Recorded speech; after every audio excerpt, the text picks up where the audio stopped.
Hi, hello, നമസ്കാരം. വിനീസ് കിച്ചണിലേക്ക് എല്ലാവർക്കും സ്വാഗതം. അപ്പോ താങ്ക് യു സോ മച്ച് എല്ലാവരോടും. കണ്ണേട്ടൻ വന്ന കാര്യങ്ങൾ പറഞ്ഞു. അത് കഴിഞ്ഞതിന് ശേഷം നിങ്ങൾ അയച്ച എല്ലാ കമന്റ്സിനും, പേഴ്സണലായിട്ട് അയച്ച എല്ലാ മെസ്സേജസിനും എല്ലാത്തിനും ഒരുപാട് ഒരുപാട് ഒരുപാട് താങ്ക്സ്. അങ്ങനെ എന്താ പറയാ, മാമ യാത്രയായി.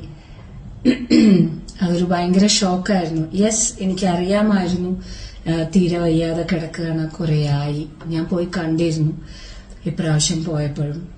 അപ്പോഴും എനിക്ക് ഉൾക്കൊള്ളാൻ ഭയങ്കര ബുദ്ധിമുട്ടായിരുന്നു. അമ്മയുടെ മൂത്ത ഏട്ടനാണ് എന്റെ മൂത്ത മാമ. അപ്പോ ജയമാമ എന്ന് പറയണത് കൂടുതലായിട്ടും എങ്ങനെയാണെന്ന് വെച്ചാല്, ഞാന് എന്റെ കുട്ടിക്കാലത്തുള്ള എല്ലാ അവധിക്കാലവും എനിക്ക് തോന്നുന്നു ഞാൻ ജയമാമയുടെയും അമ്മായിയുടെയും കൂടെ തന്നെയാണ്. ബിക്കോസ് പ്രവിതയും ഏറ്റവും ക്ലോസ് ആണ് ഞാൻ.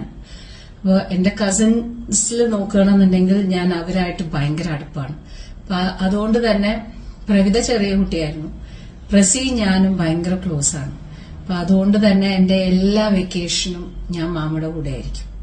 പിന്നെ എന്താ പറയാ, ശരിക്കും പറയണമെന്നുണ്ടെന്നുണ്ടെങ്കിൽ നോൺ വെജ് കഴിക്കാനും അല്ലെങ്കിൽ നോൺ വെജ് ഉണ്ടാക്കാനും അതേമാതിരി പല വിധത്തിലും തരത്തിലുള്ള പല ഭക്ഷണങ്ങളും എല്ലാം തന്നെ ഞാൻ കഴിച്ചതൊക്കെ മാമയുടെ കൂടെ പോയിട്ടാണ്. എന്നുവെച്ചാൽ മാമ കൊരട്ടിയിലായിരുന്നു, മധുര കോട്ട്സിലായിരുന്നു വർക്ക് ചെയ്യുന്നുണ്ടായിരുന്നത്. അപ്പൊ മാമ ഇങ്ങനെ ഓരോ സാധനങ്ങൾ കൊണ്ടുവരുമ്പോ അമ്മായി ഉണ്ടാക്കി തരുന്ന ഓരോ ഭക്ഷണങ്ങളും എല്ലാം കഴിച്ചിട്ട് തന്നെയാണ് ഒരു ദിവസം 2 ദിവസം അല്ലെങ്കിൽ ഒരാഴ്ച അങ്ങനെ നിൽക്കുന്ന പതിവൊന്നുമല്ല. ആ ത്രൂ ഔട്ട് ദ വെക്കേഷൻ ഞാൻ അവിടെ തന്നെയായിരിക്കും.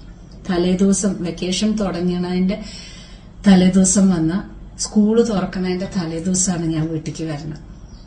ഇതൊരു ശീലാണ്.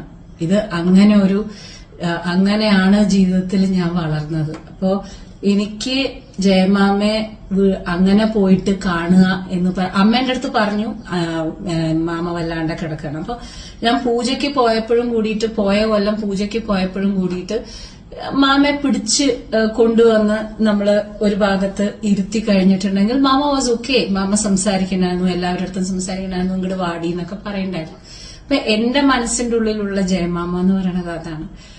അപ്പോ അമ്മ എന്റെ അടുത്ത് ഓൾറെഡി ഇൻഫോം ചെയ്തിട്ടുണ്ടായിരുന്നു, ഇങ്ങനെ അമ്മാമ്മയ്ക്ക് വയ്യ, മാമ തീരെ വയ്യാണ്ട് കിടക്കുകയാണ് എന്നൊക്കെ.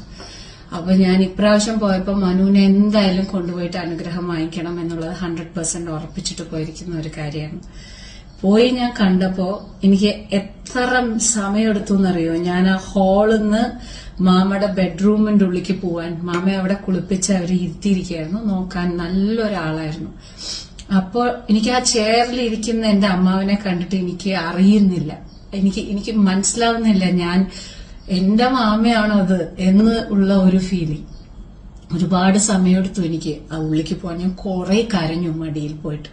എന്നുവെച്ചാൽ അമ്മ എപ്പോഴും പറയണ്ടായിരുന്നു, എപ്പ പോകുമ്പോഴും ചോദിക്കും, അവള് വന്നോ, വിനു വന്നോ, വിനു വന്നോ, വിനു വന്നോ. ഞാൻ കുറെ കരഞ്ഞു.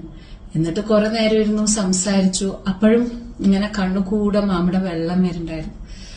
പക്ഷെ മെന്റലി യെസ് പ്രിപ്പയർഡ് ആയിരുന്നു, പക്ഷെ ഇത്ര വേഗം എന്ന് ഞാൻ പ്രിപ്പയർഡ് ആയിരുന്നില്ല. And it was a very big shock. അപ്പോ ഒരു എന്താ പറയാ, നമ്മള് ചെയ്യുന്ന തൊഴില്, നമ്മൾ ചെയ്യുന്ന കാര്യങ്ങളിൽ ഇനി വിട്ടു നിൽക്കാൻ പറ്റില്ല അല്ലെ. ഞാൻ ഒരുപാട് കമ്മിറ്റ്മെന്റ്സ് എടുത്തു വെച്ചിട്ടുണ്ടായിരുന്നു. അപ്പൊ എനിക്ക് പോവാൻ പറ്റിയില്ല.